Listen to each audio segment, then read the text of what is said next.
wanakosa kufanya kazi. Cashless, yani dunia hii inataka ipelekwe kama kule kwa wazungu, wanatumia vitu zinaitwa cards. Ukienda kwa supermarket una swipe card, ukienda kwa petrol station una swipe card. Haya yote ni maandalizi ya serikali zote za dunia ili mahali na hii imepewa, naona tulifikia 2030. Naposikia Vision 2030. Na mimi ni msomi. Hata kama nimesoma Biblia, lakini pia ni msomi wa elimu ya serikali ama elimu ya nje. Ukienda kwa government planning website, kuna kitu inaitwa SDG, yani Standard Development Goals za serikali za dunia nzima, ziko 17 SDGs, na mojawapo ni hii habari za cashless economy duniani. Nyingine ni climate change. Hizo vitu mbili zinatumika, shetani mwenyewe ndio kuongoza vitu. Na niliwaonyesha hapa watu wakuu wa dunia, akina Bill Gates, watu wakuu wa dunia akina Elon Musk, watu wakuu wa dunia akina Donald Trump wanaandaa dunia hii kwa ajili ya kumuinamia mnyama. Sikiliza, wakati tutawekewa economic restriction, watu wa Mungu tu ambao wamepokea muhuri wa Mungu, hao hawataruhusiwa kununua na hawataruhusiwa kuuza, ijapokuwa lazima wawe na alama ya mnyama. Sikiliza, ndio maana ninawaambia watu wa hapa waanze kutenga. Wewe kama umeishi town, kazi yako ni kutumia pesa yako kuishi maisha lavish na kurent nyumba kubwa, yaani nyumba ya pesa nyingi, na kuenjoy maisha ya town wakati haujajenga nyumbani kwenu. Tafadhali, ile crisis inakuja hapa mbele, ni hatari. Anza kujiandaa, tengeneza familia yako. Mahali tunapoenda ni mahali hatari. Mimi nawaiteni watu wa Mungu tena kwa machozi na kwa hofu kubwa, maana watu wa Mungu wanaelewa ni nini ambacho kinaendelea. Sikiliza, wakati sheria itatangazwa kwamba hakuna kuuza na kununua ijapokuwa umepokea alama ya mnyama, nini kitafanyika? Watu wa Mungu hawatakubali kupokea hiyo chapa, na kwa hivyo wataishi kwa kificho. Shetani kupitia agenda ya Roma wata-announce kitu inaitwa the death decree against God's people. Watu wa Mungu wauawe. Walimu, nataka kuchukua microphone. Wakati wataagiza kwamba watu wa Mungu wauawe, wakati watu wa Mungu wataagizwa wauawe, kuna kitu inaitwa the close of probation, muda wa rehema ambayo Mungu ameipa dunia hii utaisha. Na wakati utaisha, Yesu atatoka katika patakatifu mno pa hekalu ya mbinguni. Unajua kuna watu hapa hawajui Yesu wako wapi leo hii. Yesu alipokufa msalabani, alifufuka siku ya tatu, akaenda mbinguni. Alipoenda mbinguni, alienda kwa hekalu ya mbinguni ambayo imegawanywa katika zinaitwa two phases ama nyumba mbili, sehemu mbili. Asante kwa Kiswahili kizuri. Sehemu ya kwanza Yesu alikaa hapo kwa muda huo wote, lakini akaingia katika patakatifu mno. Sehemu ya pili ya hekalu ya mbinguni inaitwa patakatifu mno. Yesu wako hapo, anaendelea kutufanyia kazi ya upatanisho, amekaa. Lakini wakati shetani kupitia Roma na Marekani wata-announce alama ya mnyama, Mungu na tena waseme mtu ambaye atakataa habari zao au wale, Yesu atatoka patakatifu mno. Na wakati atatoka hapo, kutakuwa na mapigo 7 ya ulimwengu huu. Unajua, unakumbuka ile mapigo ilipigwa Egypt wakati walikataa kuwaridhisha wana wa Israeli? Kuna mapigo 7 yanaanguka katika ulimwengu huu. Enda usome Revelation chapter 15 and chapter number 16. Ya kwanza, unaona hili jua hili, watu saa hii wanasema climate change. Hili jua litasukishwa mara 7. Wacha hilo, mnasema ati leo liwane inene mara 7. soma Revelation 15 na Revelation 16, hatuna muda. Jua litashukishwa mara 7. Hao wanawake ndio unaona wanavaa vibaya na troza na nguo za kuwashika. Wanadamu wote watakaokuwa wamekubali alama ya mnyama watapata ni wakiliitwa mahoha boys mwili mzima. Hiyo siku wanawake watatafuta madera. Mimi nakwambia wale wengine wanataka wavae bila wanataka matroza na nguo za kuwashika. Mungu anasema wakati huo kila mwanadamu atakayekuwa ameipokea alama ya mnyama atapata kitu inaitwa majibu mahoha mwili mzima. Wewe niambie uko na mahoha halafu jua linakuchoma mara 7. Niambie. Maji yatageuka damu. Sikilia unasikia toto unaenda kunywa maji. Unaenda kuwekewa maji kwa hoteli kama ile, kuwekewa na jagi hili ni damu. Kule baharini ambapo watu ukipata tu pesa yako kidogo umesini, unaenda Mombasa kujivinjari. Sikiliza. Baharini maji yote ya bahari na wanyama wote ambao wanaishi baharini, kwanza wanyama watakufa na maji yote yageuke damu. Hii ni summary. Takuja tuwafundishe hiyo. Mapigo 7 ya ulimwengu huu. Tena ya mwisho, maana ni mengi. Kutanyesha mvua ya mawe. Na mimi sio problem. Wewe unasoma Revelation 15 verse na Revelation chapter 16. Hiyo ni mapigo 7 ya ulimwengu huu. Wakati hizo kutoka patakatifu. Mvua ya mawe. Na unaipata itata limo itata. One drop ya hiyo mvua. Uzito wake ni weight of a current. Yaani kilo 55. Wewe niambie. Hiyo ni drop moja. Na mimi siongei mambo ambayo ni ya kufikiria. Nile hatuna muda. Revelation 15 verse 16. Katika mapigo 7 ya ulimwengu yataanguka katika ulimwengu huu. Sikiliza. Wakati watu wa Mungu wataambiwa kwamba wauawe na shetani. Sikiliza. Yesu atarudi mara ya pili na atawafufua watu katika special resurrection. Unajua leo kuna watu hawajui kuna watu watakufa mara 3. Kuna watu watakufa mara 3. Mimi nakwambia hivyo.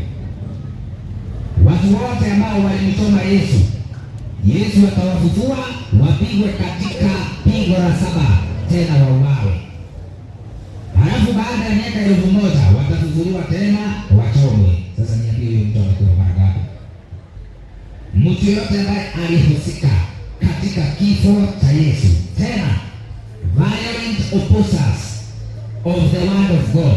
Tunaleta ujumbe kama huu, mtu anakuwa violent, hataki kuhubiri ujumbe kama huu. Violent opposers. Hasa ujumbe unaona mtu kama wale watu ambao mfalme kama Nero, mfalme Nero. Si alimuua mtumishi wa Mungu tena kwa kumkata kichwa ili kunyamazisha sauti yake kwamba ujumbe usiendelee. Watu kama hao watafufuliwa, wapigwe katika pigo la 7, wakufe tena mara ya pili. Wakishakufa baada ya miaka 1000 wafufuliwe tena wachomwe. Wewe niambie utakuwa katika sehemu gani? Na mimi sitapokuwa maswali utauliza. Mimi nataka nifundishe hii utauliza. Kuna kipindi cha maswali. Sikiliza. Sisi hatufundishi alafu tunatoroka, tunapeana kipindi cha maswali. Lakini nipe muda nifundishe, nitakudhibitishia kwa maandiko. Kwa nini tunasoma hivi? God is a God of order. Wakorintho wa kwanza 14 usome mstari wa 33. Sikiliza. Mungu ameweka matukio yake kwa utaratibu. Na sisi tunayafundisha matukio hayo jinsi yatakavyoenda mpaka mwisho wa dunia. Sikiliza. Kuna watu wanaitwa 144,000. Wakati Yesu anakuja atawachukua hawa watu 144,000. Kwa nini? Watakuwa wamekataa alama ya mnyama. Halafu kuna kitu inaitwa the 7 plague. Itakuwa ni matetemeko ya ardhi. Kwanza na siku moja nitakuja niwafundishe kuhusiana na mapigo 7. Pigo la 5. Unaona kutakuwa na giza ulimwenguni, giza ambayo ni solid. Mawisikia giza solid, giza ambayo inakukwaruza, giza duma kina waikara ugodoke utahukia duma. Hiyo watu usomeni kitabu cha Ufunuo wa Yohana. Maana Yesu alisema watu wasiposoma unabii wa Biblia. Hebu sikia Ufunuo wa Yohana 1:3. Heri asomaye kitabu cha Ufunuo wa Yohana, maana ukisoma utaelewa ni nini Mungu anasema. Hebu soma andiko hiyo. Ufunuo wa Yohana 1:3. Andiko linasema. Ufunuo wa Yohana 1:3 andiko linasema. Hebu soma. Inasema hivi. Ufunuo wa Yohana 1:3. Heri asomaye na wayasikiao maneno ya unabii huu. Heri wasomaye. Heri asomaye. Wewe Mungu anajua inawezekana hujui kusoma ama hauna muda wa kusoma. Lakini japokuwa hauna muda wa kusoma, anajua uko na masikio. Heri asomaye na yule asikiaye. Kwa hivyo hata kama wewe uko kwa duka, sikiliza nini ambacho kinahubiriwa hapa. Hata kama uko huko barabarani huko, lakini sauti hii inakusikiza, yaani unasikia. Yesu anasema heri asomaye na wao wayasikiao. Kwa hivyo hakuna mtu anaruhusa ya kusema mimi sijui. Wewe ni mtu mzee, hujui, hukupelekwa shule, nunulia mtoto wako Biblia, umwambie awe anakusomea one chapter per day. Kwa nini anasema tusome na tusikie? Maliza andiko. Anasema naye inasema hivi aje. Yohana 1:3. Soma. Biblia inasema aje, na kuyashika yaliyoandikwa humo. Heri asomaye na yule mwalimu endelea na andiko kwanza. Inasema heri asomaye na wao wayasikia maneno ya unabii huu na kuyashika yaliyoandikwa humo. Kwa hiyo sio kusoma na kusikia tu, ni usome na usikie, lakini zaidi sana ushike yote yaliyoandikwa humo, kwa maana wakati uko karibu. Na mimi nimeonyesha hapa wakati uko karibu kabisa. Sikiliza, baada ya pigo la saba kuangukia ulimwengu huu. Ndio maana kila wakati tunakuja kuambia watu wasikubali kuchukua alama ya mnyama, watu watoke Babeli, maana Babeli itawaelekezeni nyinyi katika ibada ya mnyama. Yesu baada ya pigo la saba kwa walimwengu watakaokuwa wamekataa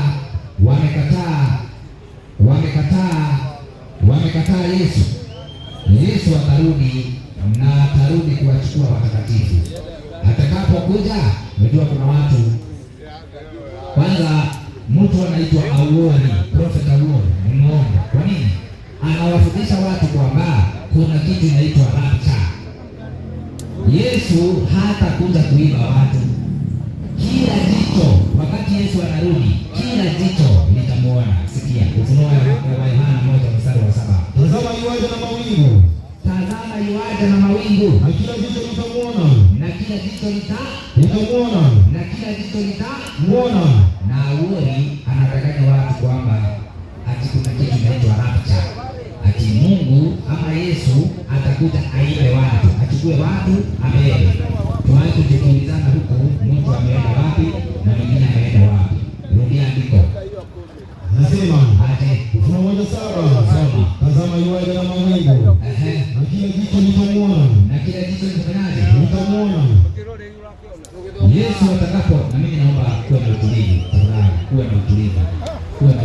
Huyu mzee hata ingepata kiti hapo ingekuwa vizuri. Aketi asikie. Asante. Sikiliza. Wakati Yesu atakaporudi, atawafufua watu wote walio watakatifu. Kwanza kuna vikundi vinne. Kuna watu waliokufa zamani watakatifu. Kuna watu waliokufa zamani ambao ni wenye dhambi. Halafu sisi tuko hai, kuna vikundi viwili, watakatifu na wenye dhambi. Kwa hivyo vikundi ni vingapi? Vinne. Vikundi ni vinne. Yesu akitokea pale mawinguni leo hii, wewe kama ulikuwa umekufa, watu wote waliokufa zamani ambao ni wenye dhambi, kwanza hata hawatasikia hiyo karumbeta ya Yesu, hawatasikia, watabaki kaburini. Lakini Yesu atakapo Tunapopuliza hiyo tarumbeta, watu waliokufa zamani watakatifu, ikiwemo Daudi, mtu kama Petero, mtu kama Yohana, watasikia tarumbeta na wataamuka kutoka kwa makaburi. Wakiamuka wataungana na watakatifu walio hai wamlaki Yesu mawinguni. Ole wako wewe ambaye Yesu akirudi utakuwa hai lakini mwenye dhambi. Kwa nini? Yesu atakapotokea hivyo, wewe kama ni mwenye dhambi hautastahimili ule utukufu Yesu atarudi nao. Kwa hivyo utamuona ndio kweli anakuja, lakini utakufa, utauawa na Yesu na hautazikwa. Haya, Biblia inasema watu watajaa duniani kama wewe wadumu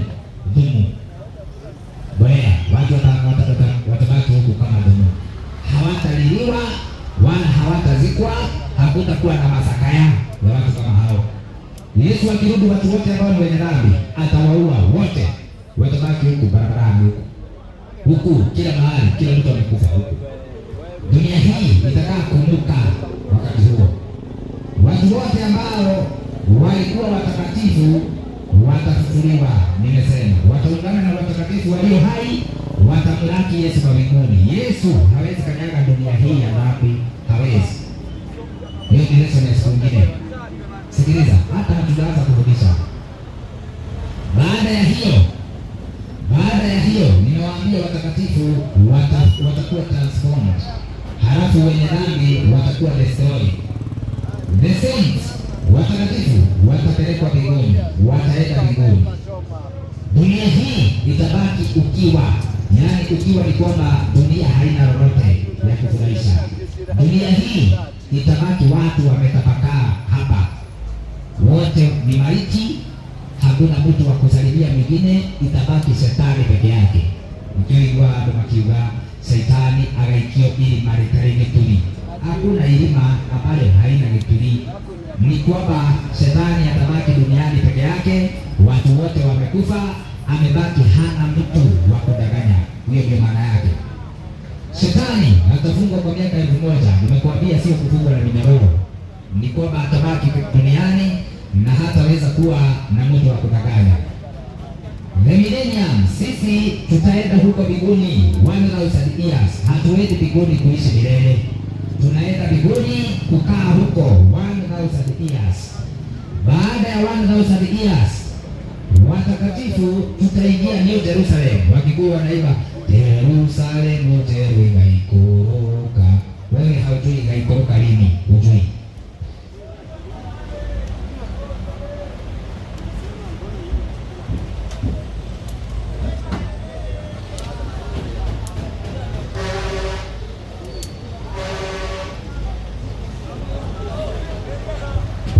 Kwa hivyo mimi nataka usikilize hii. Nataka usikilize. Baada ya miaka 1000 wenye dhambi wote watafufuliwa. Hawafufuliwi waende mbinguni, wanafufuliwa wachomwe. The New Jerusalem itateremka. Shetani atawadanganya watu kwamba mimi ndio nimewafufua. Shetani atawadanganya watu mimi ndio nimewafufua na hatuna muda. Itura lile aliloikuruka reke tugitokarehuranire ni shetani wakaugande toisio. Na hapo ndio the final judgment utafanyika. Mungu atachoma dunia hii, atatupa moto na kiberiti kutoka mbinguni mpaka dunia hii. Wanadamu wote watachomwa hapo. Fire from God destroys sin and sinners. The earth is made new. Mungu ataisafisha dunia hii kwa moto, atatengeneza dunia hii kwa moto, yani it will be made new. Na ufalme wa Mungu, the eternal kingdom of God will begin.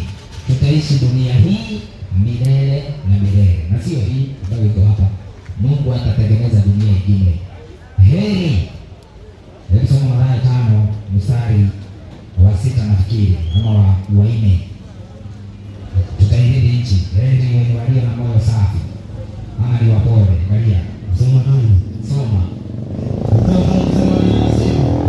Heri wenye safi. Heri wenye moyo safi. Maana hao watamuona Mungu. lakini nataka ile watairithi nchi. Nafikiri 5 mstari wa 4. Angalia. Mstari wa 4 unasema, heri wenye huzuni, maana hao watafarijika. Angalia kiasi kinasema Mstari wa 5, heri wenye upole, heri wenye upole, maana hao watairithi nchi. Kwa hivyo watu wa Mungu wanafanyaje? Watairithi nchi. Sikiliza, lesson ya siku ya leo naanza kufundisha sasa. Lesson ya siku ya leo tunaanza kufundisha. Yesu amesema leo hii kile kitu ambacho kinaendelea ni kwamba watu wa Mungu wanaendelea kupigwa muhuri. Yesu akikupata kama hauna muhuri, unachinjwa. Sikiliza, watu wa Mungu wanaendelea kutiwa muhuri. Sasa tunauliza, wewe ukikosa muhuri wa Mungu, Mungu anasema atakuangamiza. Kwani muhuri wa Mungu ni nini? Lesson sasa tunaanza. Kabla hatujaanza, mimi nataka tuombe. Kama kuna kofia toa, tunaomba. Mungu wa mbinguni, katika jina la Yesu tunakushukuru na kulihimidi jina lako. Umetupa nafasi hii kwamba tufike hapa Banana ili tuwafundishe watu habari za muhuri wako ambao umewaagiza wanadamu wote waweze kuupokea muhuri, waweze kuokoa nafsi zao. Umewaonya pia, mtu yoyote atakayekosa muhuri huu utamwangamiza katika kifo cha milele. Sisi umetupa ujumbe huu ili tuwaalike watu wa hapa Banana waweze kuchukua muhuri. Tusaidie, yote tutakayosema yawe yametoka kwako. Roho wako Mtakatifu awe pamoja nasi, katika jina la Yesu tumeomba. Amina. Kwa hivyo sasa tunaanza. Muhuri wa Mungu, muhuri wa Ngai. Na wewe unamwaga muhuri wa Ngai, utaangamiza watu wa milele. Sikia, nataka usomee Ezekieli 9 uanzie mstari wa kwanza. Ezekieli chapter 9 mstari kuanzia wa kwanza. Sikia, unasema Ezekieli 9:1, kisha akalia kwa sauti kuu masikioni mwangu, akisemaje? Waamuru wale wanaosimamia mji wakaribie, kila mmoja na awe na kitu chake cha kuangamiza mkononi mwake. Pole, nataka nyinyi msikilize, na mkisikiliza mnaangalia hapa. Huu ujumbe sio mchezo. Sikia. Mungu anasema enda uite watu wote ambao sio watu, enda uite malaika ambao wanalinda mji. Hawa wasimamizi, hawa ndio wanalinda mji, wasimamizi na walinzi wa kulinda mji.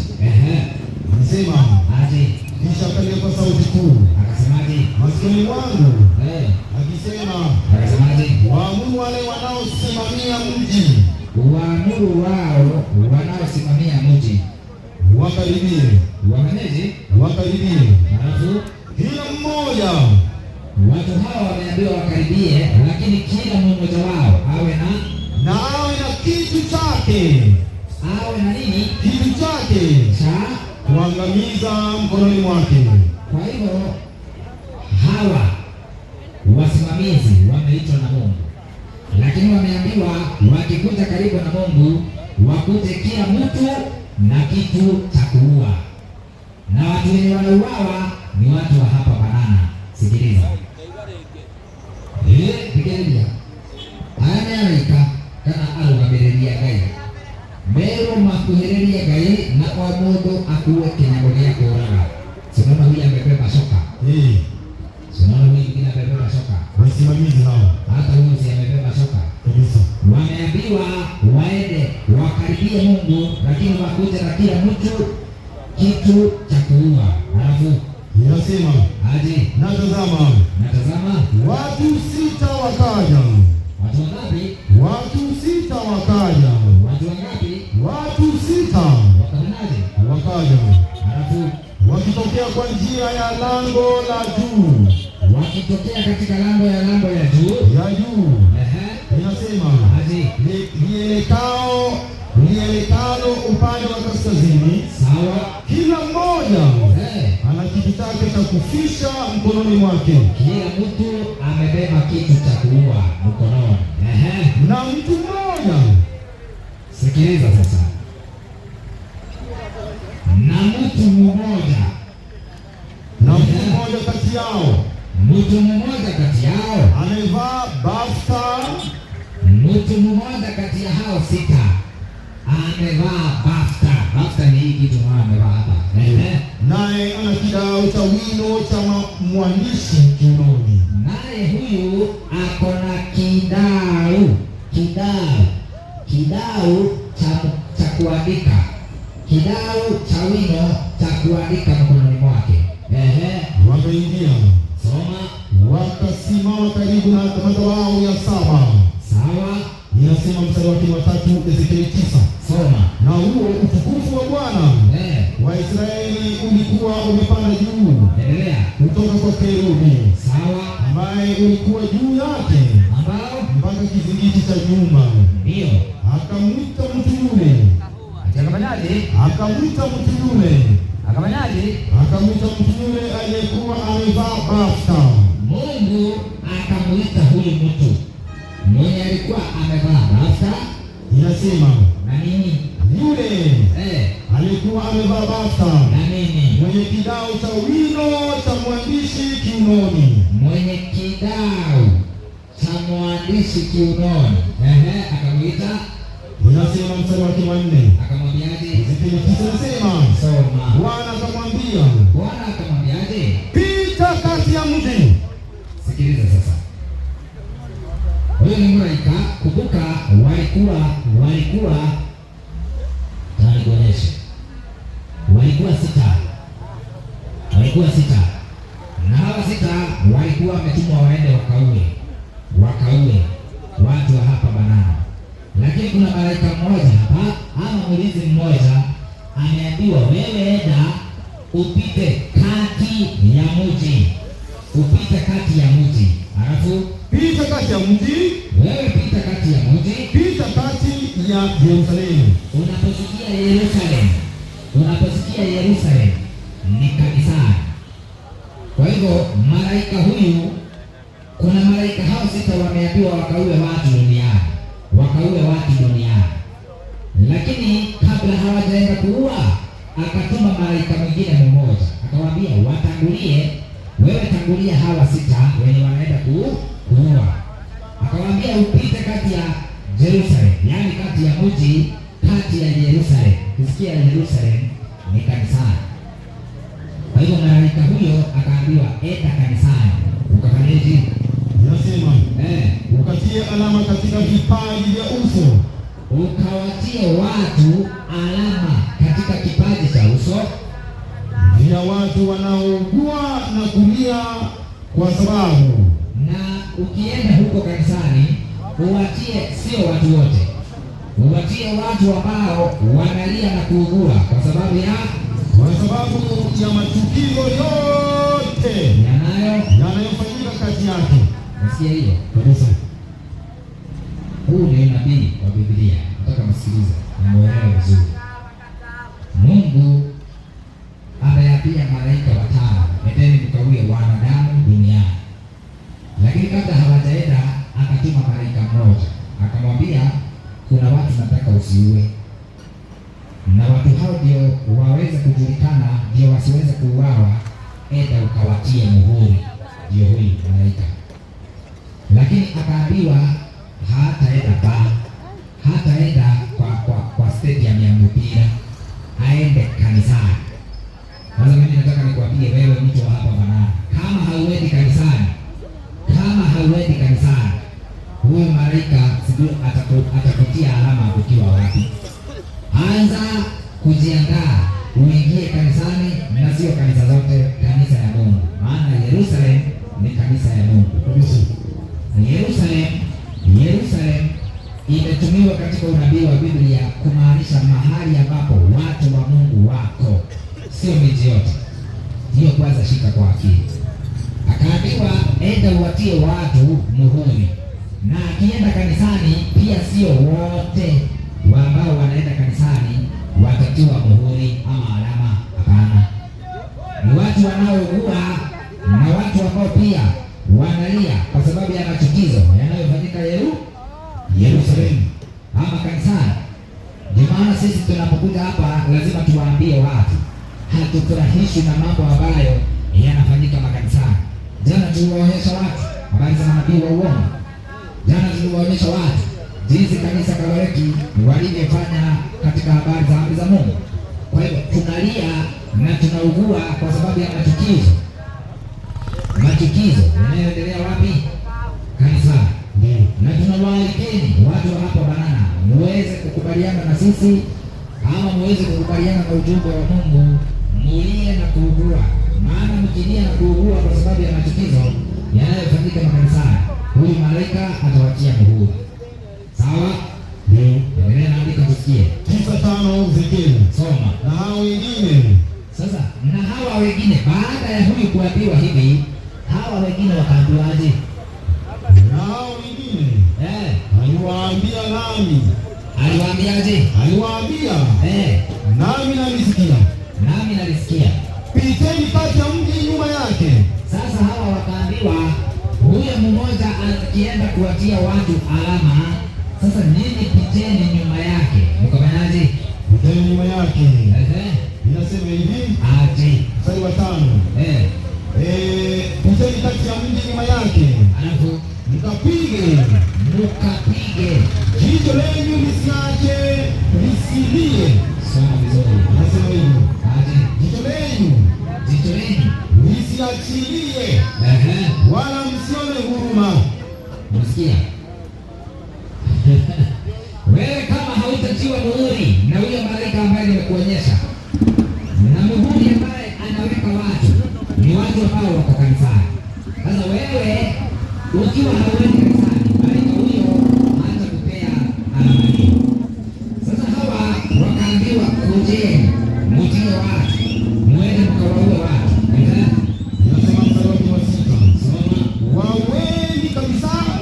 Sasa hawa wakaambiwa mtu yote mtapata hana muhuri, endeni muue yeye. Na muue kabisa. Muue wazee na kijana. Mimi nataka usikie listi ya watu ambao wanaambiwa wauawe. Muue vijana, muue wazee na vijana na msichana na watoto wachanga. Alafu kuna watu hapa Banana wanasema kwamba watoto ni innocent. Mungu akitoa amri akisema uwa mpaka mtoto, watoto wanauawa. Sio kafikiria ati mtoto ati ni innocent, mtoto hajui lolote. Sikiliza, wewe usipofundisha mtoto wako kuelewa Mungu na mwanawe Yesu Kristo, wewe, mke wako, watoto wako, hata na mifugo ambao unalea, mikuku, panya, zote watachoma. Fundisheni familia zenu habari za Mungu. Asante. Yaani naona umenifikiria kabisa, ubarikiwe sana. Huyu ni mtu wa Mungu. Sikiliza. Kwa hivyo hawa wakaambiwa hivyo, endeni mpite kati ama nyuma ya huyo malaika, na yeyote mtapata hana muhuri, muue yeye. Ndio maana leo tumejitolea hapa, tumesoma Biblia, tukuje tuwafundishe watu wa hapa muhuri wa Mungu ni nini, waupokee. Kwa maana Mungu akipata kama hauna, hawa watakuua. Nifuatilie na usitoke hapa kabla haujaelewa muhuri wa Mungu ni nini. Usiweze kutoka hapa. Sikiliza, endelea na andiko usikie. Mstari wa 6 kuendelea. Na wanawake tena uwe watoto, wazee, wanaume, wanawake. Lakini msimkaribie mtu yeyote. Sikiliza sasa vile Mungu anasema. Hawa malaika wa kuua, msimkaribie mtu yeyote mwenye hiyo alama. Mimi ni ombi langu kwamba watu wa hapa Banana tupate alama hii. Hii ni ya Mungu, inaitwa muhuri wa Mungu. Mkikosa hii, malaika 5 wa kuua wanamalizana na nyinyi. Wewe utajifanya uko busy, unaenda nyumbani na hakuna kitu ati kuwatch TV. Badala ya usikilize ujumbe huu ambao utakusaidia kuelewa alama hii ni gani, maana ukipata hii utakuwa safe. Hakuna mtu ambaye atakuua. unabii wa Biblia. Malaika watawaua wanadamu. Sikiliza. Wakaambiwa malaika hawa watano wakaambiwa, piteni kati ya mji, lakini mkipata mtu yoyote ambaye ako na alama, huyo msiguze. Wale watu wanafikiria hizi habari hazijawahi happen. Wakati wa Israeli waliambiwa hivyo, wapake milango yao damu katika miimo ya milango. Malaika wa kifo wakati atakuwa anapita katika Israeli, akipata mlango ambao haujapakwa damu, anaingia hapo, anaua firstborn. Si walikufa? Waliuawa, si waliuawa? Waliuawa. Kutoka 12. Hebu soma. Kutoka 12:23. Kutoka 12:23. Kwa kuwa Bwana atapita ili awapige hao wa Misri. Awapige hao wa Misri. Na hapo atakapoiona hiyo damu, atakapokosa kuiona hiyo damu katika kizingiti cha juu, cha miimo ya milango, na katika ile miimo miwili, Bwana atapita juu ya mlango, wala hatamwacha mwenye kuharibu, aingie nyumbani mwenu, wapiga nyinyi, atawapiga nyinyi na atafanyaje? Sema, nanyi mtalitunza jambo hili kuwa ni amri kwako na kwa wana wanao milele. Kwa hiyo hiyo ni amri kwa watu wote milele, hasa Waisraeli. Sasa leo hii tunataka tuonyeshe watu alama hii ambayo mnahitajika kukaa ama kuipata. Historia inarudia mwenyewe gani ama ni amri gani? Kwa hivyo watu wote, those who had the mark were saved. Wote ambao walikuwa na alama ya Mungu, hiyo hawa muhuri wa Mungu, waliuawa. Na usije ukafikiria ati hii ni kitu utachorwa hapa kwa forehead. Hapana. Hizi ni habari za kiroho. Nataka nikuonyeshe. Mtu yeyote ambaye alipatikana akiwa na muhuri huu hakuuawa. Lakini wote ambao walikosa watapigwa katika mapigo 7 ambayo ninawaonyesha. Mtu yeyote ambaye hatakuwa na hii hapa karibuni, mapigo 7 ya ulimwengu. Hiyo nimekuambia, majipu, damu, yaani maji kugeuka damu, jua kuchoma watu mara 7, wataingia katika haya mapigo. Sikiliza sasa. Tunaanza kuuliza Mungu. Lakini kabla hatujauliza, nataka usome Ufunuo 7. Sisi tumesoma Ezekiel chapter 9. Mwalimu wangu nataka tuwe pamoja. Sisi tumesoma Ezekiel chapter 9. Sasa nataka unisomee kitabu cha Ufunuo mlango wa 7. Ufunuo mlango wa 7. Kuanzia mstari wa kwanza. Basi wapenzi wangu, samahani, Ufunuo wa inasema hivi.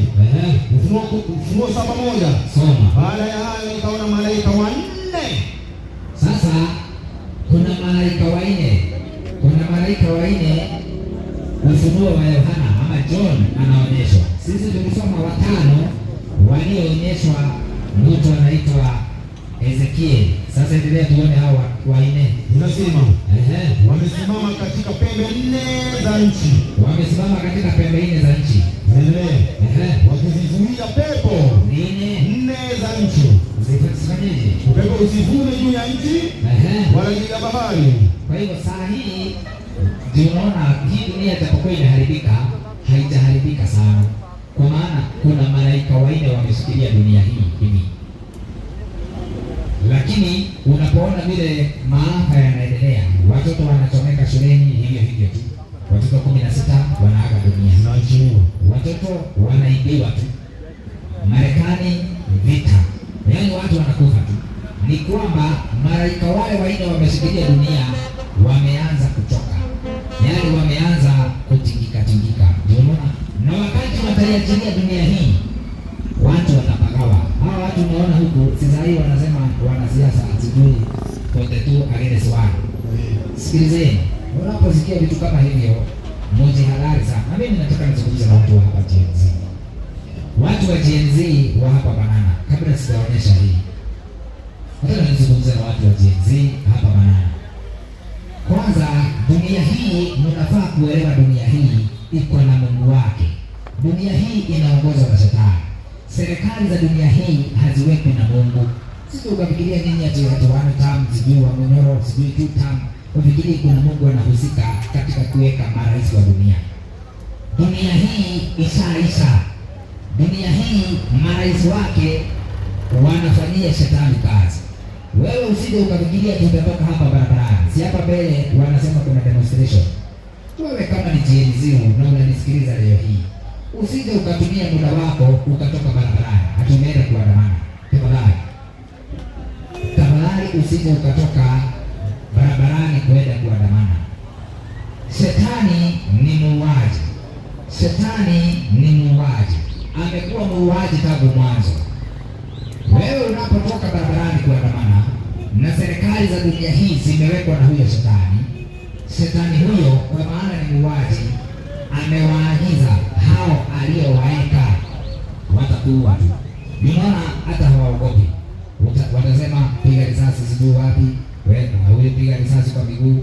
Ni kwa sababu hiyo watu wa GNZ wa hapo Banana msinge dhubutu kutoka barabarani kutafuta haki. Haki haipatikani barabarani. Haki inapatikana tu kwa Yesu Kristo. Tafuteni ufalme wa mbinguni na haki yake, haya mengine yote mtazidishiwa. Nimezungumza hiyo tena kwa uchungu na kwa huruma nyingi kwa watu wa GNZ wa hapa Banana. Tusije tukapoteza binadamu ambaye bado wanasikiliza sauti hii. Hiyo nimezungumza kama by the way, lakini ni muhimu watu waweze kujua. Sisi mwalimu wangu, sisi wanasema tuko bracket age hiyo ya GNZ. Kwa nini sisi tusiondoke huko? Kwa nini sisi tutumie muda wetu tusome vitabu kama hivi, library of books, hivi vitabu zingine za Waislamu, zingine za Wahindi, zingine za historia? Kwa nini tusisome? Kwa sababu tunataka kuwafundisha watu na sio kuwafundisha tu, hata na sisi tuweze kuokoa nafsi zetu. Mimi nimezungumza kama by the way. Kuendelea na andiko msikie. Revelation chapter 7 somo mstari wa 2. Tunarudi kwenye mada. Nikaona malaika mwingine akipanda kutoka mawingu ya mvua. Sasa kuna malaika baada ya hawa wanne ambao wameshikilia anga, kuna malaika mwingine anaonekana akitoka katika mawio ya jua. Alafu mwenye muhuri ya Mungu aliye hai. Kwa hivyo yule malaika ambaye tulionyeshwa hapa anaweka watu muhuri ama anaweka watu alama. Yohana alionyeshwa hii alama ni muhuri wa Mungu. Anasema aliye hai akawapigia kelele. Akawapigia kelele kwa sauti kuu wale malaika wanne. Sasa kuna malaika wanne ambao walikuwa wako karibu kuidhuru nchi. Akawapigia kelele huyo malaika mmoja. Akawaambiaje? Waliopewa kuidhuru nchi na bahari. Kwa hivyo kuna hawa malaika wanne walikuwa wameambiwa na Mungu wakaidhuru nchi. Huyu mmoja anayetoka katika mawio ya jua anawapigia kelele. Anawaambiaje? Akisema aje, msidhuru nchi wala bahari wala miti. Msidhuru nchi na bahari wala miti, hata tutakapokwisha kuatia muhuri watumwa wa Mungu. Sikia. Kwa hiyo huyu malaika anaambia Mungu na malaika wa Mungu, tulieni msidhuru nchi mpaka mimi nitakapomaliza kuweka mtu wa mwisho muhuri. Ndio maana tumekuja hapa. Wewe labda ni mzee, wewe labda ni kijana. Mungu anasema huyu malaika akipiga mtu wa mwisho muhuri, aambie Yesu, mimi nimemaliza kazi yangu. Tafadhali, hii dunia inaharibika. Hii dunia Mungu anatoa his grace, neema yake. Watu watageuka wanyama. Mimi nawaambia ukweli. Sikilize. Hebu ndio naandika tusikie. Unasema aje, msidhuru nchi wala bahari wala miti. Hata tutakapokwisha kuatia muhuri watumwa wa Mungu. Sawa. Mungu wetu. Juu ya vipaji vya nyuso zao. Juu ya vipaji vya nyuso zao. Alafu nikasikia hesabu yao waliotiwa muhuri. Kabla hajasikia muhuri ya watu ambao walitoa muhuri. Na sisi mimi nataka msikilize, maana sasa nichukue muda. Nachukua muda mfupi alafu sikilize. Kwanza kesho hii lesson pamoja na lesson ya mapigo na lesson nyingi. Kesho unaona pale panaitwa kile naita habari kuzunguke hivi. Kuna mahali panaitwa Magis Hotel. Hiyo nani wanajua hapo? Hoteli ya Magi hapo. Tumudui hoteli ya Magi. Na Ada Usirini. Usirini. Hapo tuko hapo kesho. Yaani asubuhi ya leo. Maana tushavuka siku kuonyesha. Asubuhi ya leo kuanzia saa 2 mpaka masaa ya jioni tutakuwa hapo tukiendelea kutufundisha habari hizi. Hapo ni seminar. Kwa hivyo watu wasikose. Ukiwa na muda tunapatana hapo kuanzia saa 2 asubuhi. Saa 2 asubuhi. Sikiliza. Sasa tunaanza kuwafundisha watu. Kama huyu malaika ako na muhuri wa Mungu, kwani muhuri wa Mungu ni nini? Tunaanza kufundisha. God's seal ni nini? Nataka niwafundishe kutokana na kile mnaelewa ya dunia ndio muelewe ya Mungu. Huko Marekani kuna kitu kinaitwa presidential seal. Seal of the President of the United States. Seal of the President of the United States. Hiyo ni seal. Ukienda ufanye kitu yote kule Marekani, kama wale kina wanaitwa kama Kipchoge, vile wanakimbia wanapewa tuzo. Wakati mwingine wanapewa hii, wanapewa card ambayo iko na presidential seal kama honorary, inaitwa prize. Wanapewa hii seal. Kuna vitu 3 lazima iwe nayo. Ya kwanza lazima iwe na name ya yule mwenye hii. Sasa hii seal ni ya president, ndio name. Yaani president, sikiliza, seal lazima iwe na name na iwe na title na iwe na territory. Sasa name ni hii seal ni ya nani? Kila president akiingia lazima awe na yake. Ndio hapa nimekuandikia a seal must have name, title and territory. Sasa hii ni ya rais anaitwa Donald J. Trump. Hiyo ndio jina lake. Name Donald J. Trump. Hiyo ndio name. Title Donald J. Trump, kwa sababu ni wengi wanaitwa Donald huko Marekani. Ukitaka kujua hii specifically ni ya nani, ni ya Donald J. Trump ndio, lakini nani title yake ni nani? President of. Territory yake ni gani? Ni president wa wapi? Maana pia unaweza kuwa na Donald Trump na awe president wa nchi nyingine, lakini ndio uwe specific unazungumzia ya Trump. Hii ni seal ya president of the United States. Kwa hivyo territory, mahali ambapo Donald Trump anatawala ni mahali ambapo panaitwa America, United States. Sasa tunauliza, nayo muhuri wa Mungu, God's seal, na ambayo lazima ikuwe na vitu hivi 3, inapatikana wapi? Muhuri wa Mungu lazima uwe na jina la Mungu, jina la Mungu wetu tunasema ni the Lord our God. Huyo ndio Mungu ambaye tunamtumikia, Bwana Mungu wetu.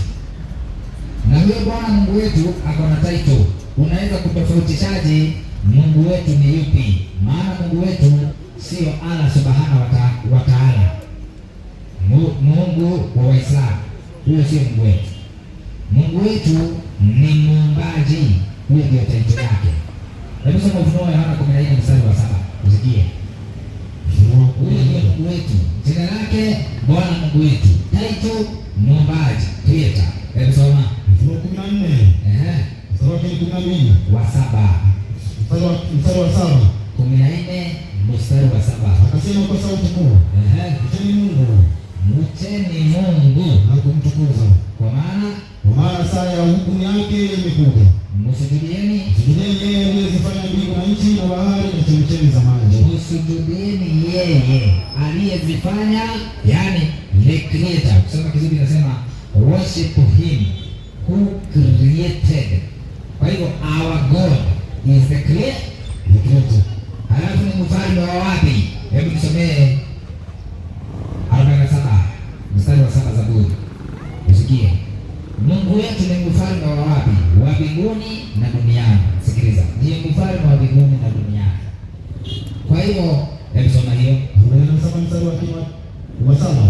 47:7. Nasema, maana Mungu ndiye mfalme wa dunia yote. Mungu wetu ndiye mfalme wa dunia yote. Na hapa juu katika Ufunuo 14 mstari wa 7 tumeambiwa ndiye aliyeziumba mbingu na nchi. Na hapa tumeambiwa maana Mungu ndiye mfalme wa dunia yote. Kwa hivyo territory ya Mungu wetu ni mbinguni na duniani. Mbinguni na duniani. Sasa tunauliza haya mambo matatu, huu muhuri huu, maana hii ndio inaitwa seal. Na hii ndio mwanadamu akipewa, Mungu atamuua huyo mtu. Haya mambo yanapatikana wapi? Ndani ya Biblia. Kumbe lazima yapatikane kwenye amri za Mungu. Which of the 10 commandments contains all the elements of a seal? Kwa hivyo hizi ambazo tumesoma hapa tatu, hizi ndizo zinaitwa elements of a seal. Unaona hapa ziko. Hii seal ya President Trump iko na elements hizo tatu: name, title na territory. Sasa tunauliza, katika amri 10 za Mungu ni amri gani ambayo iko na 3 elements of a seal? Mtu yoyote atakataa kupewa muhuri huo, hakuna mbinguni. Sikia. Tunaanza sasa kuangalia amri ya kwanza. Nisomee Kutoka 20 mstari wa 3. Nasema hivi. Usiwe na miungu mingine ila mimi. Hapo kuna hizo elements tatu. Hakuna territory. Hakuna title. Hakuna. Hebu tuone ya pili. Usijifanyie sanamu ya kuchonga wala mfano wa kitu chochote kilicho juu mbinguni wala kilicho chini duniani. Ukisoma hiyo fungu yote haina elements hizo tatu.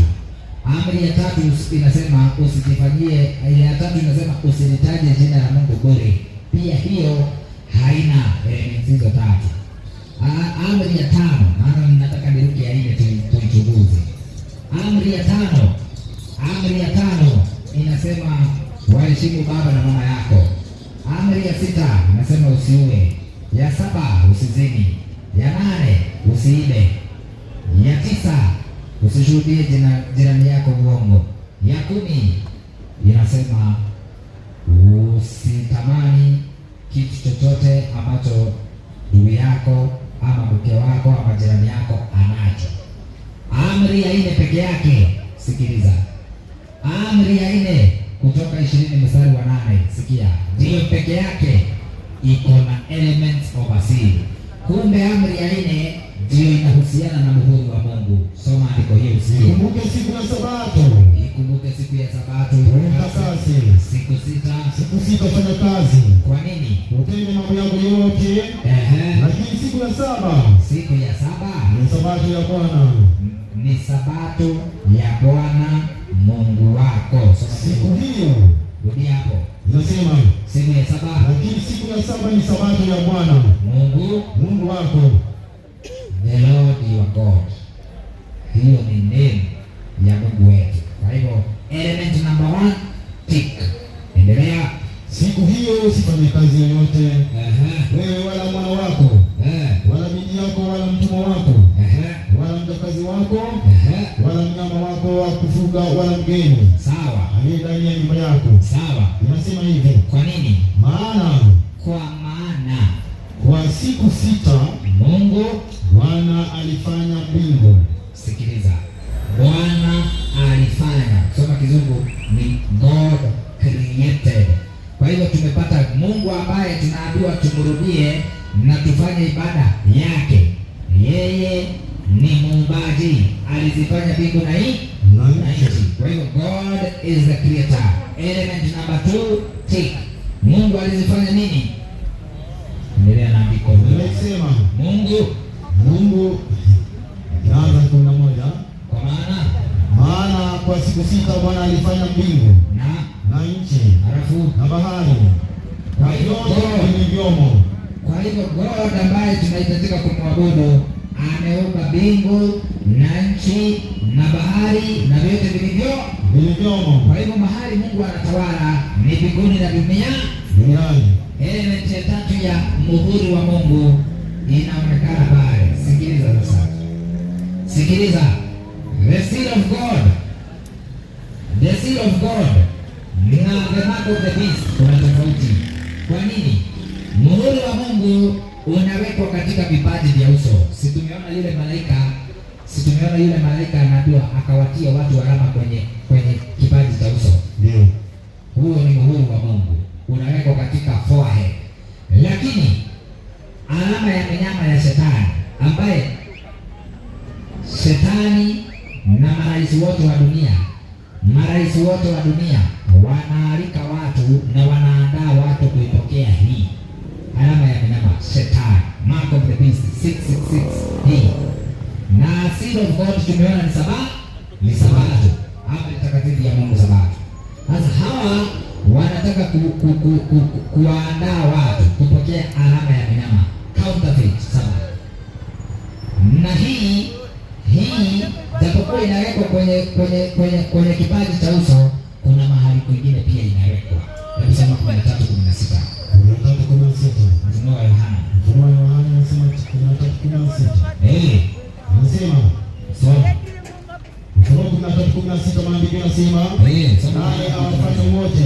naye anawafanya wote wadogo kwa wakubwa na matajiri kwa maskini na walio huru kwa watumwa watiwe chapa. Sasa huyo ni shetani, hatambui mpaka maskini, anawatia watu chapa katika inasema wapi? Watiwe chapa katika mkono wao wa kuume au katika vipaji vya nyuso zao. Kwa hivyo alama ya mnyama mark of the beast inawekwa katika mkono wa kuume na katika kipaji cha uso, lakini muhuri wa Mungu unawekwa katika kipaji cha uso peke yake. Kwa nini huyu aweke mpaka mkono wa kuume? Ni kwa sababu mkono wa kuume ndio unaofanya kazi. Mkono wa kuume unafanya kazi, na amri ya Mungu ya 4 inasema siku 6 ufanye kazi, lakini siku ya 7 usifanye kazi. Sasa ndio iwe stamp yake. Huyu atakwambia siku ya 7 lazima ufanye kazi. Sikiliza, counterfeit Sabbath, mark of the beast. Sikiliza, habari za kuwekwa alama kwenye kipaji cha uso sio kuchorwa na Biblia. Hapana, inamaanisha ni akili zako na imani utakuwa convicted ndani ya akili yako. It is settling to the whole truth. Lakini hii unaaminishwa ndio, lakini unaforsiwa kufanya ibada hapo. Sikiliza, muhuri wa Mungu unatokana na Mungu mwenyewe, na Biblia inasema katika Ibrania 10:16 kwamba sheria ya Mungu inaandikwa katika mioyo yetu, lakini hii ni amri ya mwanadamu. Na ni kweli, tunauliza, ni kweli amri hii ya Jumapili, watu kufanya ibada siku ya Jumapili, ililetwa na mwanadamu? Tunauliza vitabu. Ililetwa na mwanadamu. Sijui kama umepata katika kitabu kidogo. Kata hizi. Hebu fungua kurasa wa 133, angalia. Mahali wanasema amri ya 4. Msikie. Ya 3, amri ama muhuri wa Mungu hakuna siku inakuwa forced. Hakuna. It is never forced. Watu wa Mungu wanaambiwa wamrudie Mungu aliyeumba na wamsujudie yeye aliyeumba mbingu na nchi, tena wakubali sabato yake takatifu. Ndio ujumbe tunawaambia, hatuforce mtu yeyote. Lakini hapa katika alama ya mnyama kuna kitu inaitwa coercion.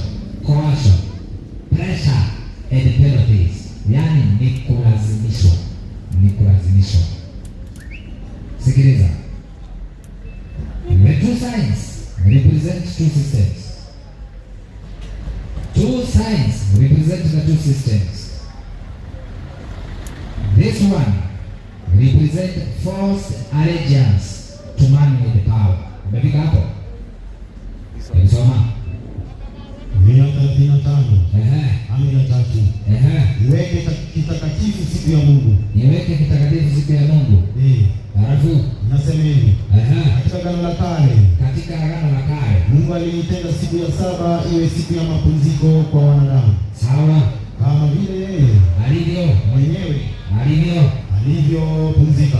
Lakini siku ya saba ilikuwa ni siku maalum ya wanadamu kusali na kumwabudu Mungu. Halafu katika Agano Jipya ndio siku ya Bwana ilibadilishwa na kuwa siku ya Jumapili. Kwa hivyo wanakiri kabisa hii ni human authority, man-made power. Siku ya ibada, hakuna mtu wa Mungu anaenda kanisani Sunday. Sikilizeni, mimi naweka wazi, mwenye kuiweka ni hao wenye hicho kitabu Constantine. Hapo watu wa Mungu wote wanapewa muhuri wa Mungu, maana sabato takatifu ndio muhuri wa Mungu. Sikiliza, na tunaendelea kualika watu, angalia hii. I saw that Satan was at work in these ways to distract, to draw away, and to deceive God's people just now in this sealing time. Kumbe leo hii watu wanaendelea kutiwa muhuri, lakini shetani ako kazi. I saw some who were not standing stiffly. Their knees were trembling. Their feet were sliding, because they were not planted firmly on the present truth. And the covering of Almighty God would not be drawn over them. Hii covering ni muhuri wa Mungu, ambayo ukikosa hiyo, shetani na Mungu atatuma malaika wake katika kuangamiza wanadamu katika nafasi hiyo. Sikiliza.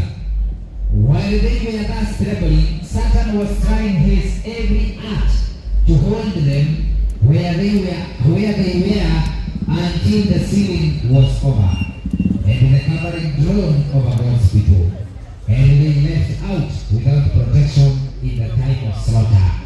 God has begun to draw his covering over his people. Therefore, it will be very, very soon be drawn over all those who are to have a shelter in the time of struggle or the day of the Lord. Kwa hivyo watu wa Mungu wanaendelea kuitwa katika kipindi hiki, wajiandae, kwa sababu mahali tunapoenda ni mahali hatari. Angalia. Tunaendelea kualika watu watoke katika ibada hii ya Jumapili, ibada takatifu Sabato. Na leo tuko Saturday, hatuko Friday. Leo tuko Saturday. Kwa nini? Sikiliza. Hebu sikia, siku inaanza saa ngapi? Walawi 23 mstari wa 32. Siku ya Mungu, hakuna siku ya Mungu inaanzanga saa 6. Huyo mwenye kuweka 666 mnyama wa Ufunuo 13, Roman Empire, kanisa Katoliki waliweka siku kuanza saa 6. Siku ya Mungu inaanza saa ngapi? Sikia. Mambo ya Walawi 23 mstari wa 32. Anasema, itakuwa kwenu sabato ya kustarehe kabisa, nanyi mtazitesa nafsi zenu. Siku ya kenda, tarehe 9, siku ya kenda ya mwezi, yaani tarehe 9 ya mwezi wa Mungu kila mwaka. Na mimi nataka niwaulize, tarehe 9 ya mwezi wa Mungu, mwezi ambao ni wa Biblia, Mungu anajua tarehe 9 yake inaanza saa ngapi? Kusikia, wakati wa jioni, tangu jioni hata jioni. Umesikia? Siku ya Mungu inaanza jioni, inaisha jioni, tangu jioni hata jioni. Hiyo ni siku ya Mungu. Lakini ukiwauliza watu wa hapa Banana, tarehe 9 ya mwezi wa hapa Kenya ama hapa Banana, wanasema tarehe 9 inaanza saa 6 ya usiku. Huo ni uongo. Hakuna mahali duniani ama katika Biblia siku ya Mungu iliwahi kuanza usiku. Sasa mimi nauliza, kama siku inaanza usiku saa 6, kwa nini wewe bado unaendelea kulala? Si ungeamka uende kazi hiyo saa 6? Mungu sio Mungu anasema kazi, yaani saa za mchana ni 12 na kazi ifanye maadamu kuko mchana. Usiku waja asipoweza mtu kufanya kazi. Sikiliza, ujumbe unaweza kuona labda ni wa kuingilia na kuhangaisha. Hapana, ujumbe huu ni wa upendo na kuwaita watu kutoka katika ibada ya jua, sun worship, Sunday worship. Kuna mtu akona swali? Mimi nataka nifikishe hapo. Message is sent. Hebu nimalizie na Ufunuo wa Yohana 14 mstari wa 6. Muhuri wa Mungu, Sabato takatifu, Jumamosi, Saturday. Hakuna mtu hata mmoja amewahi kuenda kanisani Sunday ndani ya Biblia. Mtu akona swali? Mtu alikuwa na swali hapa. Usiogope. Mungu ukaribia tu atakusaidia. Mtu yote ana swali, unataka kuchukua maswali mawili matatu ili tuweze kuendelea. Karibia.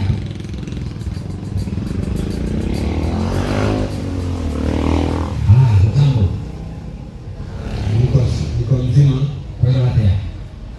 Naitwa Baraza. Unaitwa? Baraza. Baraza. Baraza. Mimi naitwa Mwalimu Kennedy Karibito. Napenda Biblia, nafundisha watu habari za Biblia na Biblia peke yake. Wewe ni Mkristo? Ndio. Haya, kuna swali? Kuna swali. Uliza. Swali mawili. Uliza ya kwanza. Swali la kwanza. Nilisema kulingana na maandiko. Nilisema wale watu walikuwa wamesulubisha Yesu. Wataangamizwa mara 3. Lakini tunaposoma katika maandiko Yesu aliposulubiwa kwa msalabani, ndio alikuwa na watu wawili, ndio, na mmoja akasema unapoenda paradiso nikumbuke, na huyu mwingine alikuwa na matusi, ndio, na kabla hajaaga alisema na Mungu awasamehe. Sawa.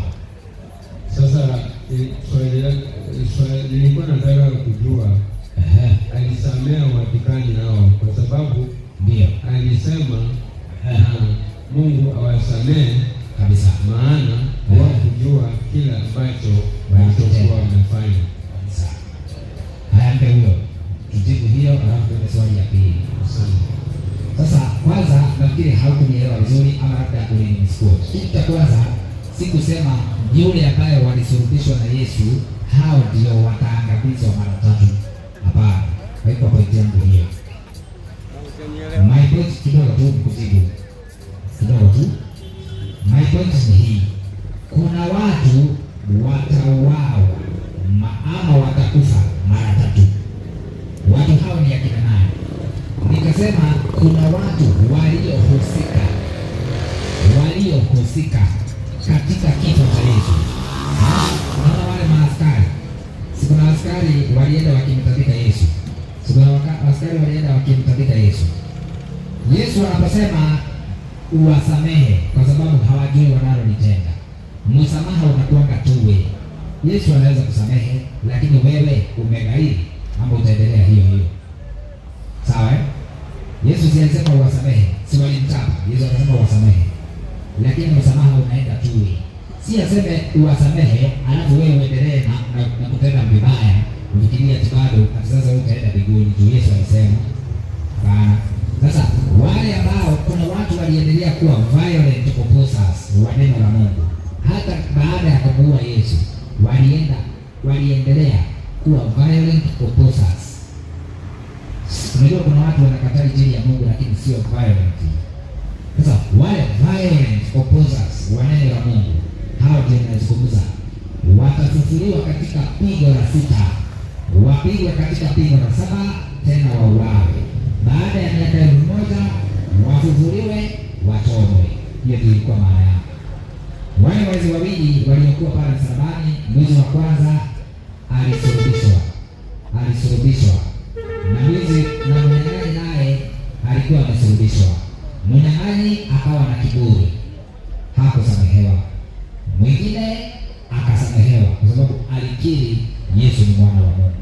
Nataka nisome 1:7 Ufunuo wa Yohana, urudie kwa ajili ya kumjibu huyo ndugu, alafu tuingie kwa swali la pili. Tazama, na watu wakaribie, watu ambao wako na maswali.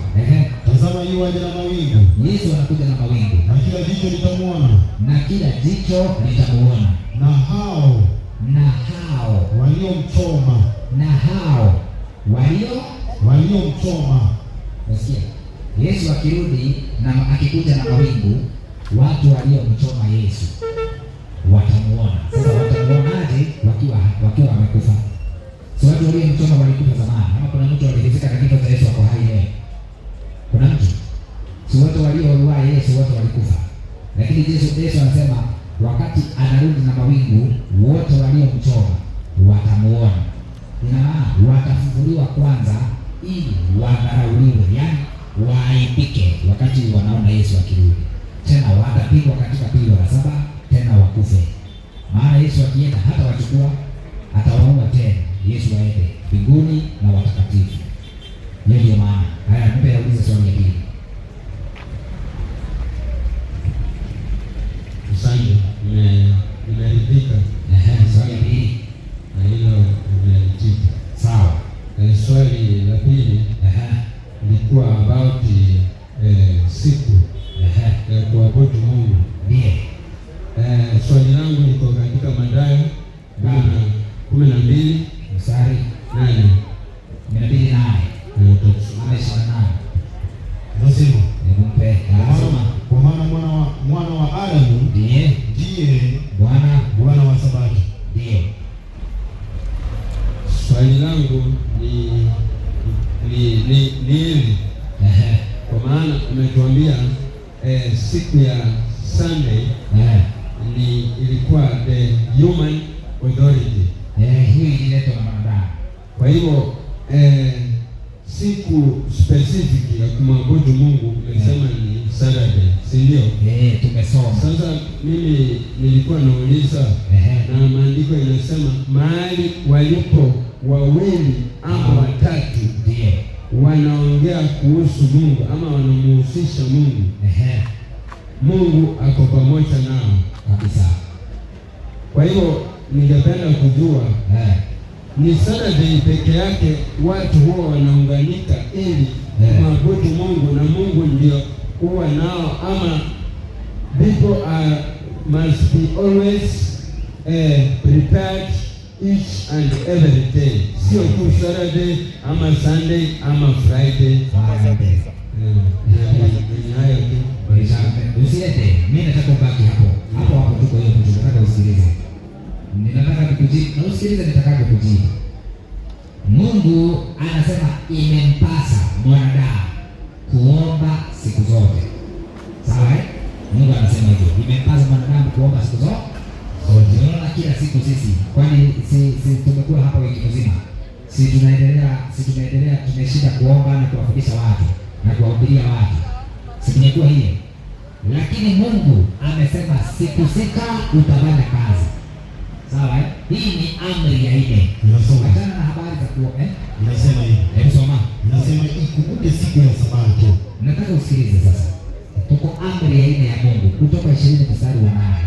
Anajua mwanadamu anafaa aombe kila wakati. Imempasa mwanadamu kuomba kila wakati. Sawa? Lakini kuna siku moja tu. Siku moja hiyo, japokuwa wewe umekuwa ukiomba kila wakati, siku hiyo moja. Sasa Mungu ndiye ameagiza, maana ni amri yake. Kama vile anasema usiue. Sasa ndio anasema siku 6 wewe utafanya kazi. Lakini siku ya 7 usifanye. Na siku hiyo ya 7 ya kwamba hautafanya kazi, usibaki nyumbani. Ni kusanyiko takatifu, uende kanisani. Hebu sikia. Anasema ikumbuke siku ya Sabato. Utakase. Siku 6 fanya kazi. Utende mambo yako yote. Lakini unaona.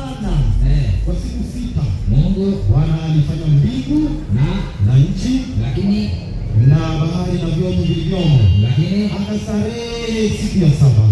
Akastarehe siku ya saba. Sawa Ndio. Alafu kwa hiyo Bwana akaibariki siku ya Sabato akaitakasa. Sasa ndugu yangu, unasema jina lako nani? Baraza. Baraza. Sikiliza Baraza sasa. Siku 6 tufanye kazi, lakini siku ya 7 ni ya Mungu. Ni ya Mungu. Hiyo tunaita kufanya ibada. 23:3 kitabu cha Walawi. Japokuwa hatutafanya kazi siku hiyo, tuende tukafanye ibada. Hiyo ndio amri. Sasa wewe ukifanya kazi unakuwa unamkosea Mungu. Kama hauendi ibada siku hiyo unamkosea Mungu. Ndio maana nimekufundisha hapa. Sasa nataka nikuulize. Vitabu hivi viwili, Revelation chapter 7, Ezekiel chapter 9, ujumbe kama huo wote uandike tu hivyo bure. Na ndio maana watu wameangamia kwa sababu hawasomi unabii wa Biblia. Wewe ni nataka nikuulize. Enda uliza Kanyari. Kanyari ukimuuliza malaika hawa wanne wa Ufunuo 7 wanarepresent nani? Hajui. Maana hajui chembe ya unabii, hajui. Makanisa mengi ya Jumapili yamekataa kusoma unabii wa Biblia. Maana Biblia na unabii wa Biblia ni taa itakayokukulikia na kukuelekeza wewe ujue. Unasema andiko hiyo 23:33. Sawa. Mambo ya wanabii. Mtafanya kazi siku 6, lakini siku ya 7 ni Sabato ya kustarehe kabisa. Mzee usiende. Kuna kitu nataka usikilize hapa. Kusanyiko takatifu. Umesikia? Siku 6 utaenda ufanye kazi, lakini siku ya 7 ni kusanyiko takatifu. Ndio maana uliposoma kwamba wakiwa 2 watatu Yesu yuko hapo. Sawa? Kuna siku ya kanisa. Ndio maana hapa wewe kila siku wewe nataka nikuulize. Kwa nini kila siku unaenda Sunday? Kwa nini leo usiseme leo utaenda Sunday, ingine Wednesday, ingine Tuesday? Ni kwa sababu ni sheria. Ni Sunday ni sheria, lakini ni ya mwanadamu.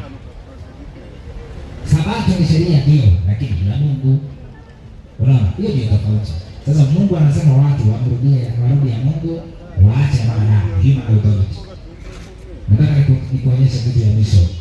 Mtu yote ambaye anafanyanga kazi Saturday leo, hizi maduka zote hizi si saa hizi zimefunguliwa. Hakuna mtu sikiliza. Mtu yote anafanya kazi Saturday kwanza leo hii, unaona maduka zote zimefunguliwa hivi. Yesu akirudi anauawa. Sisemi na maneno yangu kutoka 31 mstari wa 15. Sikia kutoka 31. Hakuna mtu anafanya kazi atabaki atauawa tu. Sikia. Hakuna kitu kingine watu wanakosa ni kifo. Ni maneno ya kuhuzunisha na ya hofu. Tafadhali, sio ya mchezo. It's life and death. Hebu soma andiko hiyo. Kutoka 31 mstari wa 15.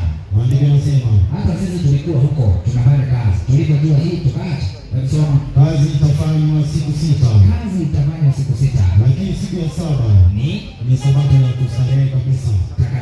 Takatifu kwa Bwana. Kila mtu. Sikiliza. Kila mtu Baraza atakayefanya kazi yoyote katika siku ya Sabato hakika yake atauawa. Nasikia hiyo ni hatari namna hiyo, inakuwa hatari namna hiyo. Ndio hiyo usikie kama amejibika ama ameridhika ama na kuna andiko ulitoa watu wamelitumia vibaya. Inabidi mstari wa 8 ambayo inasema Bwana ama Yesu mwana wa Adamu ndiye Bwana wa Sabato. Wanafikiria Yesu ndiye Sabato. Yesu hajawahi kuwa Sabato. Sabato ni siku, Yesu ndiye mwenye hiyo siku. Sawa?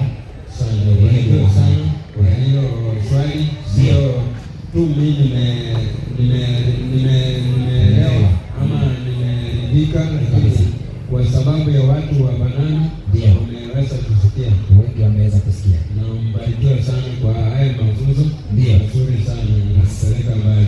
Amina. Swali lingine ni kwamba ulizungumza kuhusu hukumu ya Yesu atakaporudi. Na tukisoma maandiko katika Luka 16 tutasoma kwa sababu ni swali. Inaeleza kwamba Abrahamu wakati Lazarus alikuwa amekufa na akaenda katika kifua cha Abrahamu, na yule tajiri ilikuwa hiyo story ya tajiri na Lazarus. Sasa Abrahamu alipokea Lazarus tuwe maskini, lakini Mungu hakutuumba tukue maskini. Ndio tujikakamue tukue matajiri, ama tukue yani wale watu wanapenda Mungu na tukue na pesa yetu, tukue kama Lazaro, sababu Lazaro alikuwa anakula ile chakula iko chini na inakulwa na mbwa. Kwa hivyo tunaambiwa kwamba ndio Abraham alimkaribisha Lazarus katika kifua chake. Tunaona mtajiri naye akaanza kupitia katika hali ngumu, akisema na uambie Lazarus anipe tone la mate, ulimi wangu unaungua. Sawa. Ukisoma Ibrania 9:27 inasema na mtu anapokufa hukumu inaanza. Sasa ulituambia kwamba kulingana na maandiko ulituambia Yesu atakaporudi ndio kutakuwa na hukumu. Lakini nimechanganyikiwa kwa sababu tumeambiwa ni Hebrews 9:27 mtu anapokufa hukumu inaanza kabisa. Na swali langu iko ndani ile tunaona kwamba huyo tajiri alipokufa tunaona alikuwa anasema na Lazarus yakuja tuna tone la mate akaniweka katika ulimi wangu na ungua. Sasa swali langu inakuja sasa kutoka hiyo swali ya Ibrania 9:27 alafu tunaona hukumu, tunaona anasema ulimi wangu unaungua. Sasa mtu akikufa ndio hukumu inaanza, ama Yesu atakapokuja ndio kutakuwa na hukumu? Alafu niulize, mtu akikufa anaenda wapi ndio angojee hukumu? Kwa sababu tunaona baba zetu kama Ibrahimu, Daudi, tusema Elijah na wale wengine walikufa, wao wanaenda wapi? Ama wanaenda mbinguni, ama kuna mahali wanangojea ndio hukumu ikuje? Barikiwa sana. Kwanza hebu soma hiyo 9:27 kuanzia 26 kitabu cha Ibrania. Zikie. Nataka uanze hapo, alafu tufundishe huyo ndugu yetu Baraza. Kwanza hakuna mtu ambaye akikufa anaenda mbinguni. Hata Lazaro na habari zote ulizotoa, hicho kisa cha Lazaro na tajiri, ati Lazaro wako mbinguni katika kifua cha Ibrahimu na tajiri ako kwa heri. Hakuna heri inaendelea saa hii, hakuna kitu kama hiyo. Huo ni mfano tu Yesu alitumia kuonyesha. Anasema hiyo kwanza mwalimu akawaambia wakisikia Musa na manabii wote. Sasa Musa anaishi na manabii pia wanaishi. Hizo ni mifano kabisa. Mpe hebu soma hiyo 9:27 wa Ibrania. Soma. Unasema na kama vile watu wanavyowekewa kufa mara moja. Watu wamewekewa kufa mara moja na baada mara moja tu. Inasema hivi kama hivyo na kama vile watu wanavyowekewa kufa mara moja na baada ya kufa hukumu. Na baada ya kufa nini? Hukumu. Na baada ya kufa hukumu. Na baada ya kufa hukumu. Maana yake ni hii ndugu yangu. Kwanza usije ukafikiria tu hukumu hata saa hii. Hukumu saa hii kwanza inaendelea huko mbinguni. Hukumu ilianza na waliokufa na kitambo kidogo walio hai. Unasikia majina yanaitanwa huko mbinguni. Mwalimu, kwanza tuimalize. Hapo malizie sie. Inasema kadhalika Kristo naye akisha kutolewa sadaka mara moja azichukue dhambi za watu wengi, ndio atatokea mara ya pili. Sawa. Pasipo dhambi kwa hao wamtazamiao kwa wokovu. Sasa mimi nataka kwanza, kabla nionyeshe hukumu inakujaje na ni wakati gani inakuja. Kusoma kitabu cha Zaburi 12 aliona vitabu vimefunguliwa huko mbinguni. Sawa Ndio. Hata tukisomea kitabu cha Ufunuo 20:12. Tukisomea hiyo Ufunuo 20:12 badala ya Danieli. Ufunuo 20:12. Kuna vitabu vimefunguliwa huko mbinguni ya hukumu, na hukumu inaendelea kuitanwa mpaka leo. Inasema ni ile tu maana ya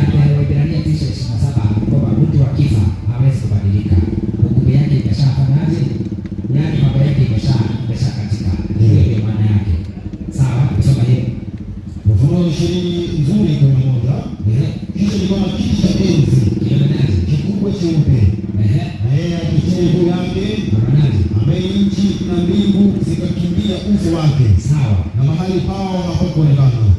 Nikawaona wafu wakubwa kwa wadogo, wamesimama mbele ya hicho kiti cha enzi. Watu hawawezi kusimama, ni kwamba ni vitabu vyao, yaani ni files zao. So watu wamekufa. Ndio maana nikakwambia hukumu inaanza kwa waliokufa. Wafu wanasimama katika kiti cha enzi, ni kwamba hukumu yao inatolewa. Aje wamesimama mbele ya hicho kiti cha enzi, na vitabu vikafunguliwa. Halafu na kitabu kingine kikafunguliwa. Taenda kusoma hapo uelewe, lakini kile ambacho kinafanyika, wafu wote wanatolewa hukumu huko juu. Na hao wafu wakahukumiwa katika mambo hayo yaliyoandikwa katika vile vitabu. Kwa hivyo ni file inatolewa huko. Itakuwa wewe ni mfu, file yako inatolewa. Naelewa hiyo? Haya, nataka nikuonyeshe Yesu anapozungumza habari za Lazaro na mtu ambaye anaitwa tajiri. Ni mifano tu Mungu anatumia. Hebu tusome kitabu kinaitwa Mathayo 13 mstari wa 34. Sema ndio hiyo. Nasema hivi. Mathayo 13 mstari wake. 34.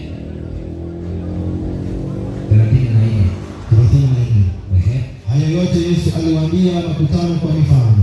Haya yote Yesu alikuwa anazungumza kwa mifano. Lakini wanadamu ambao wanajielewa ndio tu wataelewa mifano. Nisema mstari wa 10 hapo. 30:10. Wakaja wanafunzi wake wakamwambia, kwa nini wasema nao kwa mifano? Yesu alikuwa anazungumza na mifano. Sio mtu akifa anaenda mbinguni. Hii ni fundisho la Wakatoliki. Wanasema kuna mahali kunaitwa Purgatory, toharani. Kwa kitabu kadogo kwa hapo tumesoma mara nyingi. Purgatory, mtu anakaa akigojea Yesu amtoe hapo. Akitakaswa na padre anaingia mbinguni. Hiyo ni uongo. Lazaro ako kaburini. Mpaka leo hii Lazaro ako kaburini anangojea Yesu kuja kumchukua ampeleke mbinguni. Watu ambao wako mbinguni tuliwasoma hapa. Musa, Elia, Henoko na watu kama hao. Hao ndio wako mbinguni. Na wale Musa alikufa akafufuka. Elia alienda live. Henoko alienda live. Hiyo tunafundisha mambo. Kuna mtu mwingine kwa swali? Kwa sababu ya muda mimi nataka niweze kufikisha hapo, kwa sababu pia naona ni saa 3. Kama mwalimu. Kama mbona kiwi. Abednego. Tunamkuweza adhiretia. Abednego. Huyo ni mtu wa Mungu alikufa kawaida. Na kukaburini anangojea Yesu arudi. Shahidi moja. Matendo ya Mitume 29. Matendo ya Mitume 2:29 nasema, soma. Waume, ndugu zangu, niwe radhi niseme kuwa kwa ujasiri mbele yenu habari za baba yetu mkuu Daudi. Sawa. Ya kuwa alifariki akazikwa. Kwa hivyo Daudi alifariki akazikwa. Na akazikwa. Na kaburi lake Daudi liko kwetu hata leo. Hiyo ni kweli. Kaburi la Daudi liko kwetu mpaka leo. Kuna mtu ana swali? Mimi nataka tumalizie hapo. Huyu mzee ana swali. Usiende kabla hatujaomba. Ndugu yako mzee. Usiende kabla hatujaomba. Kwa hiyo tunamaliza sehemu hiyo. Mimi nataka naomba kwa ufupi niko na swali katika Petero wa kwanza 3:8 ama 8 ama 18 inasema siku 1000 ni kama siku moja kwa Mungu. Ulikuwa umetueleza watu watakaa siku 1000 wale walitenda dhambi ndio Yesu arudi. Sasa nilikuwa nataka kuelewa hiyo Bible verse inasema siku 1000 ni kama siku moja kwa Mungu. Inadepende na wapi unafanya application. Kama hapo hauwezi kutumia namna hiyo. Huyu baraza ni kama kuifuatilia sana. Sasa kesho baraza nataka ukuje mahali ambapo kesho ukipata muda. Nataka tukishaomba tutakuonyesha mahali ambapo. Mwangalie kwanza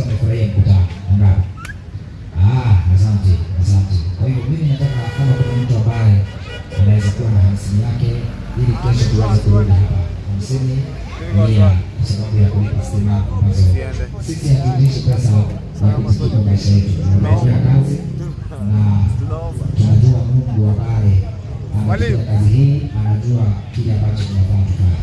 Mimi naomba nikutibu baadaye. Wacha tu tuone alafu tuendelee. Kuna mtu ambaye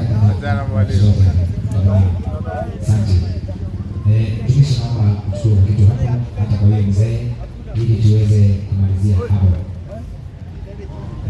Sisi tunaomba tu watu ambao wataendelea kushikilia mkutano huu.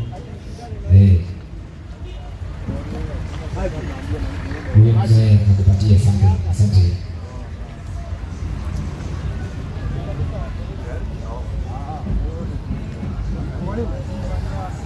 Morning.